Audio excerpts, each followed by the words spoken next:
ബോളിവുഡിൽ ഒരു കാലത്ത് ഏറ്റവും കൂടുതൽ ഹിറ്റ് സിനിമകൾ ഉണ്ടായിരുന്ന താരമാണ് അക്ഷയ് കുമാർ. എന്നാൽ കോവിഡ് കാലത്തിന് ശേഷം താരത്തിൻ്റെതായി പുറത്തിറങ്ങിയ മിക്ക സിനിമകളും പരാജയങ്ങളാണ്.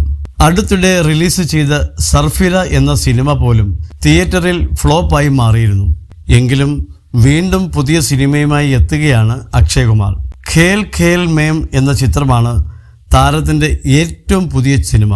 ഈ ചിത്രത്തിൻ്റെ പ്രസ് മീറ്റിനിടെ താരം പറഞ്ഞ വാക്കുകൾ ശ്രദ്ധ നേടുകയാണിപ്പോൾ. താൻ മരിച്ചിട്ടില്ല എന്നാണ് അക്ഷയ് പറയുന്നത്. ഇത് പറയുന്നതിന് പിന്നാലെ സാഹചര്യത്തെക്കുറിച്ചും താരം വ്യക്തമാക്കിയിട്ടുണ്ട്. സിനിമകൾ പരാജയപ്പെട്ടതിന് പിന്നാലെ തനിക്ക് അനുശോചനങ്ങൾ അറിയിച്ചുകൊണ്ടുള്ള മെസ്സേജുകളാണ് ലഭിക്കുന്നത്. എന്നാൽ അക്ഷയ് പറയുന്നത്, ഞാൻ മരിച്ചിട്ടില്ല, എനിക്കിപ്പോൾ അനുശോചന സന്ദേശങ്ങളാണ് ലഭിച്ചുകൊണ്ടിരിക്കുന്നത്. ഒരു മാധ്യമപ്രവർത്തകൻ എഴുതിയത് ഞാൻ കണ്ടു, വിഷമിക്കേണ്ട, നിങ്ങൾ തിരിച്ചു വരും എന്ന്. എന്തിനാണ് ഇങ്ങനെ എഴുതിയതെന്ന് അറിയില്ല. തിരിച്ചു വരാനായി ഞാൻ എവിടെയും പോയിട്ടില്ല. ഞാൻ ഇവിടെ തന്നെ ഉണ്ടല്ലോ, ജോലി ചെയ്യുന്നുണ്ട്, ചെയ്തുകൊണ്ടേയിരിക്കും. ആരെന്തു പറഞ്ഞാലും കുഴപ്പമില്ല. ഞാൻ ജോലിക്ക് പോകും, തിരിച്ചു വരണം.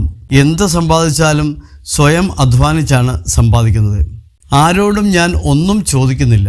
ഷൂട്ടിംഗ് ഉള്ളിടത്തോളം കാലം ഞാൻ ജോലിക്ക് പോകും എന്നാണ് അക്ഷയ് കുമാർ പറയുന്നത്.